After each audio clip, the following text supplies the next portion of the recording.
Thank you, Dr. Jacob John. I'm aware this is the very last session for the day, and I have a good number of slides. But the purpose of projecting most of them here is to sensitize you to what what the government does in the event of a pandemic. And this is the saga out of the premier National Virology Institute situated in Pune, the National Institute of Virology, and I will just expand on some of our efforts. So you all know that on 30th December 2019, several people were admitted to hospitals in the central city of Wuhan, having fallen ill with fever and a mysterious pneumonia. Most of them were traced back to the Hunan seafood market in Wuhan, and doctors were clear that this was a different kind of pneumonia. The very next day, on December 31st, the Wuhan health authorities decided to call it out, and they alerted the country office of the World Health Organization to say they had a problem at hand. So I quote Mike Ryan's words, the epidemiologist at WHO: "Be fast and have no regrets. If you need to be right before you move, you will never win." So that was the need of the hour. And as Dr. Jacob had just mentioned, I had just joined the National Institute of Virology, and we were watching the news with some interest, and we realized that this mysterious pneumonia could actually cross the shores because it had already gone into other countries and could get into our own nation. So I put together a set of colleagues, physicians, scientists, who started gearing up for a medical response. So they looked at case definitions, case report forms, looking at WHO reference documents and documents from the previous pandemic, the H1N1 pandemic in 2009. So they looked at that, and laboratory scientists who started putting together a PCR to look for this new coronavirus. So our effort started on Jan 10th, to be precise. We put together a cruder version, a cruder PCR for this new coronavirus. Luckily, the National Institute of Virology is also WHO's National Influenza Center, which we can network with a number of premier laboratories across the world. So we got some primer sequences from the Hong Kong University, put together a PCR, and I set up 2 teams on both campuses. Both teams tested every single sample of severe acute respiratory infections, so that every sample generated 2 reports, and we made sure that both labs were on the same wavelength. So lo and behold, a few days later, on the night of 29th of January 2020, we had our first case. It was a girl who had come down from Wuhan, an Indian medical student who went back to Kerala. She reported at our field unit in Kerala, and the sample tested positive. We continued to improve on the assay we had, and what we next did was to send this real-time PCR kits to government laboratories that were situated close to the major airports in India. We knew these labs had to be equipped because people are going to fly in from other parts of the world, and that's how it will come into India. We expanded our efforts to supporting 107 labs, and very soon 60 to 70% of India's government labs had our testing system, which equaled about 3,000 labs. When I speak about the government labs, this is the Department of Health Research and ICMR's network of virus research diagnostic labs, then about 107. Subsequently, the government has built about 165 of these labs, and we first distributed all our real-time PCRs to these labs. This is the miniaturized kit that we made, packaged, and sent out to them. And as these kits were being sent out, you can see it was a garage that was made into a makeshift packing area. I woke up at 5:30 in the morning with the sound of dry ice being thrown into these boxes. Kits were put in, packaged, sent by the earliest flight out of Pune. The Indian Air Force, the Indian Ministry of Civil Aviation, and the Udaan services also helped us with reaching these kits to even the most far-flung parts of India. We sent out about 6.4 million PCR kits to support the testing in India. Now, while we were doing all of this, I said to my close colleague, Varsha Podhar, who was in charge of the testing, I said, Varsha, we are sending out so many kits. I feel anxious. Are our kits meeting international quality? So by volition, we got ourselves into the WHO's external quality assurance scheme, and lo and behold, we got a 100% score. That was very encouraging for us, because when we send out reagents to different parts of the country, we have to be confident that that's of a standard quality. Varsha continued to interrogate the quality of the kits over the next couple of years. And then within 2 weeks of us reporting the first case, our electron microscopist, by the way, all the key scientists' names are there on each one of these slides. So Dr. Basu was successful in visualizing the virus under the electron microscope. It was a strange feeling, seeing this nasty bug under the electron microscope. And I inadvertently said, how pretty. I've never had to, I was forever blamed for having said something so maybe inappropriate at that time. So this feathered structure you see here is like a family tree. When we make family trees of ours, this is a tree showing the early genetic sequences of this new coronavirus, SARS-CoV-2. And what you see as per arrows here are the first Indian sequences that we were able to report from India. And you can see that both of them were quite disparate, but both had a very high sequence homology with the original Wuhan seafood market pneumonia virus. The next goal was to try and grow up the virus. Why would you want to grow up this nasty thing? Basically because it gives you an advantage to make diagnostics.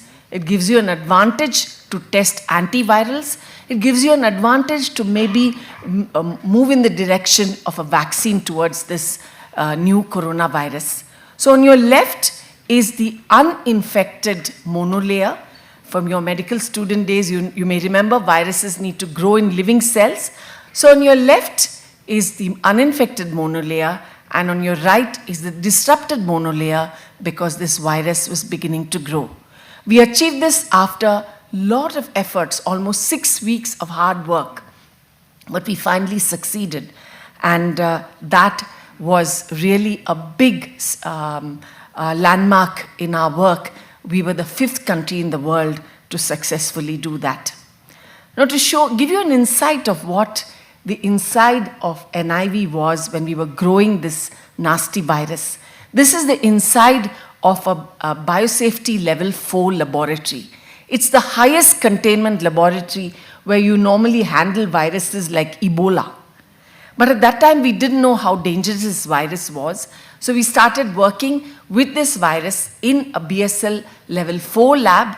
It's a lab that is under very high negative pressure, multiple levels of decontamination, and people who work there work under in a full body suit, which is under positive pressure, and it is individually ventilated. You can see this gentleman here, he's actually getting his air through the yellow coil tubes, and in front of him are several flasks of the virus being grown in those flat flasks, and you can see this man was working really hard.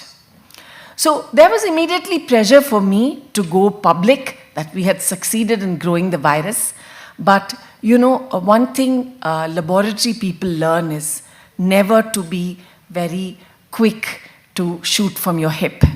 So I said, no, I'm not going to declare it till we have done the conventional tests of immunofluorescence, electron microscopy, immune electron microscopy, and genetic characterization. And then we went public on March 12, 2020, that we had succeeded in growing the virus. In the midst of all these serious laboratory efforts, I got a call from Delhi from my boss in ICMR telling me, you need to send a team out to Iran to rescue Indians, pilgrims, students, tourists, Indians who were stranded in Iran, and we needed to repatriate them. It was very difficult to get people to agree to go, number one. Number two, I needed to send equipment across there so that we could establish testing. Finally, 6 brave men who are in the forefront of that picture, the 2 in front and 4 behind, agreed to go. And we could not set up testing there because of the logistic reasons. But what these gentlemen did was they collected samples and sent it across to India.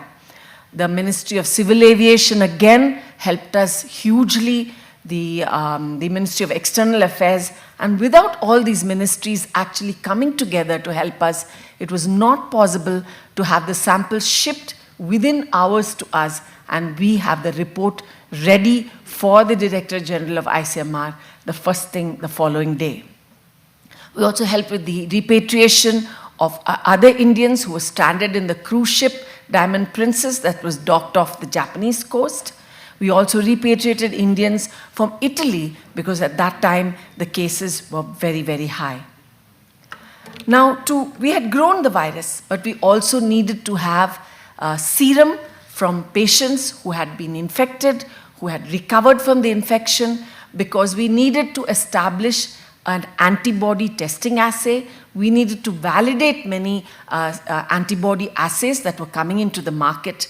And you can imagine in the first half of 2020, if people went out in that spacesuit, that would not have been very acceptable for the public. But my colleagues braved the resistance from the community and went out and collected samples.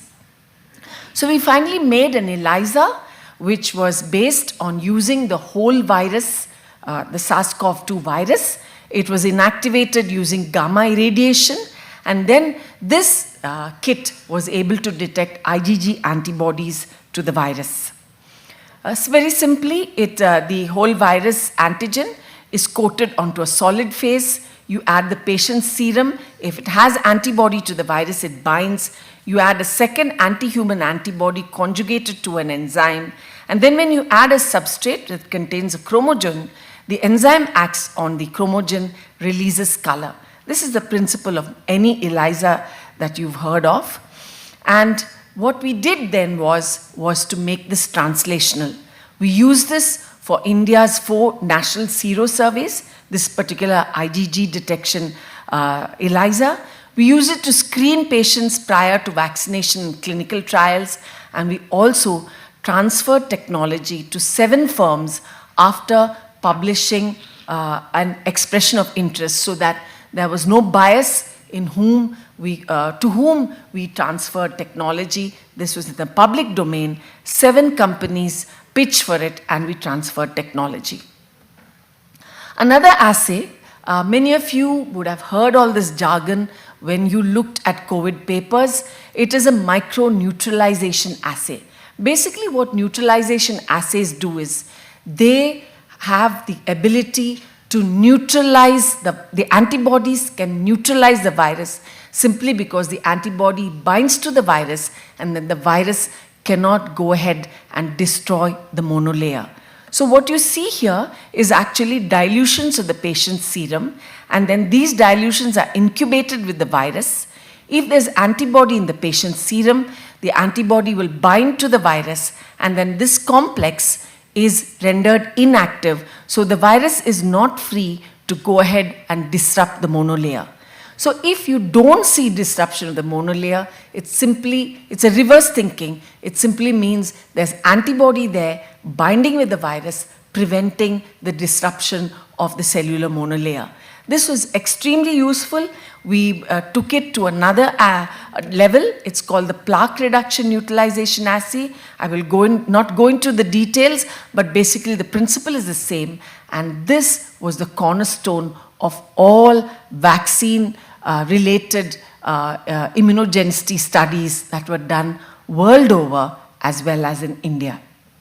We also used, because we were able to grow virus, we were able to test out whether the so-called touted antiviral compounds that so many people came forward saying, this lotion has got antiviral properties, this herbal tea has got antiviral properties.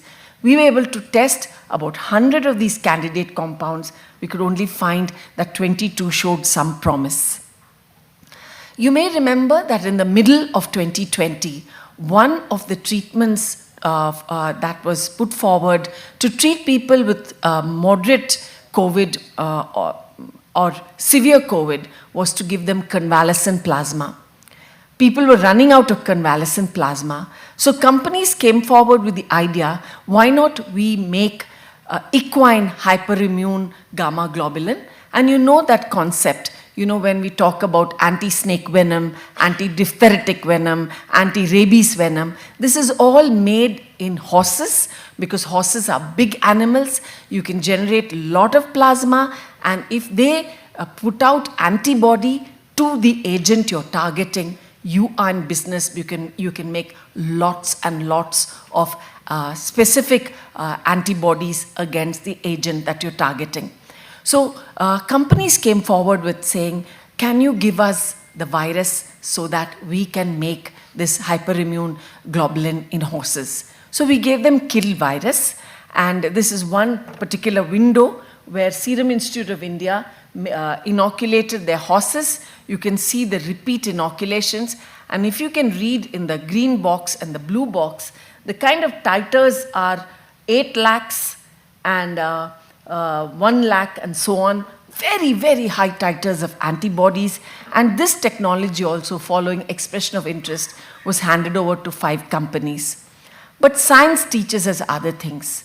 Around the same time, around July, August of 2020, the famous PLACID trial, which was a multicentric randomized study, showed us that the use of convalescent plasma didn't make a big difference in treating individuals with moderate COVID.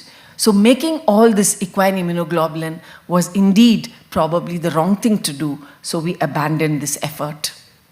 Then began the story of India's indigenous vaccine. The Bharat Biotech International Limited was watching our success with growing the virus up in our facility in NIV Pune, and in April of 2020, they approached us. They approached ICMR to ask whether we were interested in making an inactivated whole virus vaccine with them. So we handed them a well-characterized strain of SARS-CoV-2 to them. They pickled it or killed it with a compound known as beta-propiolactone. They gave it back to us to check whether the virus was indeed killed. And then very soon, we started the preclinical studies for this indigenous killed vaccine. Covaxin is a vaccine formulation that uses 2 adjuvants. One is Algel, which is aluminum hydroxide. It really induces a very good humoral antibody response or antibody-based response. But they also included a compound known as imidazoquinoline, which stimulates a very good Th1 or a cell-mediated immune response. In other words, a very comprehensive immune response. So these 2 agents were used finally in the formulation of Covaxin. So studies began with small animal models. We started with Wistar rats and Balbsi mice, New England rabbits, and we could see these bar diagrams show that over a period of time, there was a good neutralizing antibody response. That means this antibody was able to bind with the virus and neutralize its activity. We also could show that the cell-mediated immunity was also picking up with time. We then moved to golden hamsters. I will not tell you about the stories and the sagas behind getting these animals in the middle of the lockdown. But when we got these golden hamsters, we inoculated them using a 3-dose regimen. But before that, let me describe the 3 doses. Okay, I'm running out of time, so I'll just quickly go through. I've run out of time.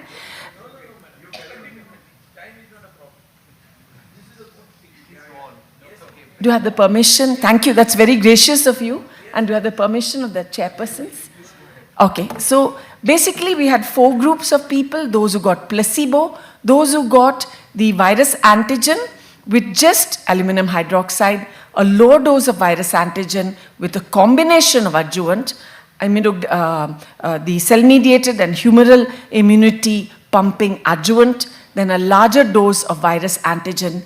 And after giving them a 3-dose regimen, we waited, and after 2 weeks, we gave them the live virus. That is called virus challenge. So they received it through their anterior nares, and then we followed them up over 3 days, 7 days, and 15 days, sacrificing them, taking all their blood, nasal turbinate, throat swab, lung, and other tissue specimens. And what we found was, again, a good binding antibody response, a good neutralizing antibody response, and easy for you to see. If you looked at the 4 insets, on the extreme left is the placebo group. And on the next 3 insets are the 3 groups that received the 3 formulations of vaccine. And clearly you can see that the one on the left had a lot of congestion, and it also had consolidation when the lungs were palpated. Histopathology-wise also, placebo animals had a lot more histopathology happening there, whereas the lungs of the vaccinated animals were better. I'm just going a bit fast. Then we moved to the primates. So you can see the making of a vaccine goes through many, many stages. We started with small animals, then we go to the golden hamsters, and now we are getting to the species that's closer to man. So the primates got a 2-dose schedule, gave a gap, and then the virus challenge, and again a follow-up similar to the hamsters. And we found again good IgG binding antibody, good neutralizing antibodies. You can again see the lung of the placebo group looking really, all 4 lobes of the liver looks really affected, whereas the lung on the right side, on the inset B, looked generally almost normal. Histopathology-wise again, in this frame is the placebo group. The lung was mostly normal in groups 2, 3, and 4. Immunohistochemistry also, we could demonstrate virus antigen in the type 1 pneumocytes as well as alveolar macrophages, showing that we were on the right track.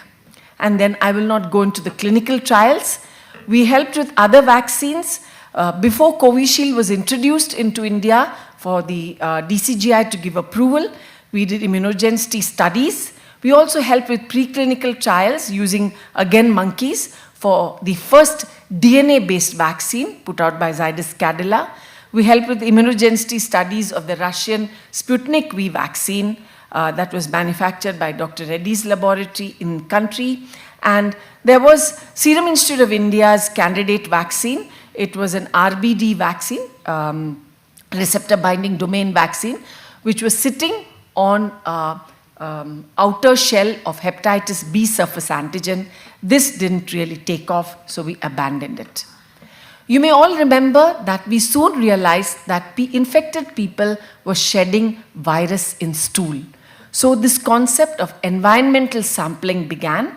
These are technicians in our field unit in Mumbai sampling sewage from manholes and other sewage sumps wherein we could detect virus, and they picked up samples that were being drained from different wards of the city, and you could get an idea of the level of COVID activity in different parts of that huge city of Mumbai. You also remember that by 2020, the virus had begun to morph. We heard about mutants, alpha mutant, beta mutant, and so on, delta mutant. And we realized that we needed to actually have a genomic surveillance of this rapidly evolving virus. It's important because we need to see, as the virus evolves, is it impacting on the diagnostics? Is it coming with a greater degree of virulence, higher transmissibility, worse clinical presentation? Is it impacting on the treatment we are providing to our patients? And worse still, is it being neutralized by the antibody that people had after vaccination or after natural infection? One of the best things that came out of this pandemic for our country was the creation of an Indian SARS-CoV-2 Genomics Consortium.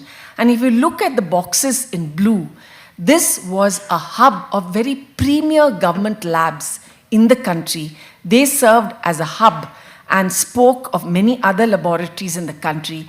And we did several hundred thousands of genomic sequences looking at the emerging variants in the country and trying to correlate that with the clinical presentation. We had many stalwarts. In fact, Dr. Garg, Professor Garg I used to meet him every Friday online. I don't see, yes, he's there.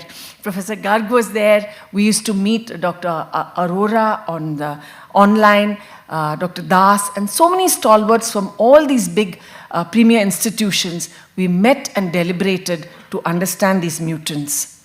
In NIV, we were able to grow all these mutants and we put it up in a repository. We also looked at in silico ribbon models. So very briefly, if you look, this is the AC2 receptor. It's a computer-generated ribbon model, and this is the RBD domain of the Omicron variant of the virus. So when we looked at it, you look at molecular interactions between the amino acids. We found that the number of interactions between the Omicron variant after it mutated at different amino acid positions were much more enhanced than there was a loss of interaction. So when interactions are enhanced, it means there's likely to be more transmissibility of the virus. And that we saw clinically as well, didn't we?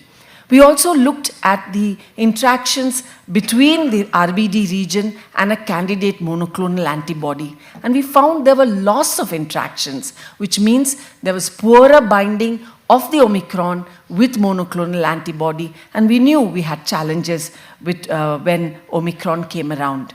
So effectively, if you looked at all the mutations, Omicron seemed to have the mutations that not only increase transmissibility, but also antibody escape. So not surprisingly, among all the major mutants of SARS-CoV-2, Omicron was the most transmissible and also had the maximum antibody escape. We also looked at the antibody levels following booster. I won't dwell on that. After primary vaccination and after booster. And we found, but with Omicron, again, antibody buildup, the neutralization was least because of the antibody escape. Our publications were pretty good. They swelled over the growth, over the buildup of the pandemic with an average impact factor finally leveling around 14. What were the other tasks we executed? We created biorepositories along with other premier institutes. We filed for patents for 2 of our kits. We interrogated monoclonals using a hamster model, new monoclonals. We trained and handheld several smaller labs so that they could start doing RT-PCR. So today you cannot say labs do not know how to do molecular testing. A lot of them have learned PCR. It's a household name for them. We made a teaching video so that the labs would know all the steps of RT-PCR. We validated several hundreds of RT-PCR kits and serology kits. And in the midst of all that, we also had to cope with outbreaks of bird flu, Zika, Nipah, Crimean-Congo hemorrhagic fever. These 2 are deadly viral hemorrhagic diseases. And then in 2022 came Mpox. So what are the lessons learned? And there's light at the end of the tunnel. Audience, I'm finishing. A proactive approach goes a long way in pandemic responses. Diagnostic and research tools must be on a bedrock of quality. It's not enough we say, oh, we made a new kit. The kit has to be validated and it should be of quality that is sustainable. Teamwork and interdependence builds resilience. And I would say the mantra in NIV was teamwork, teamwork, and more teamwork. Preparedness for future major outbreaks. Effective surveillance needs continuous monitoring at the ports of entry in our country. We need to delve deep into our community and underserved areas, enhance capacity of labs to face the so-called unknown disease X that WHO calls the next mystery pandemic agent. We need to have simulations and mock drills at different levels, at least in our medical colleges, and we need to sensitize and train our frontline workers because they are the most vulnerable. I'd like to quote Phil Jackson. He's actually a basketball coach who dwells on mindfulness of the basketball team. And he says, the strength of the team is each individual member, and the strength of each member is the team. This is almost all of our team, the NIV team that worked together through the thick and thin of the pandemic. And these are on the left and in the middle are the two campuses of National Institute of Virology. And this is the iconic BSL level 4 where we did all our animal experiments. Thank you for your patient listening.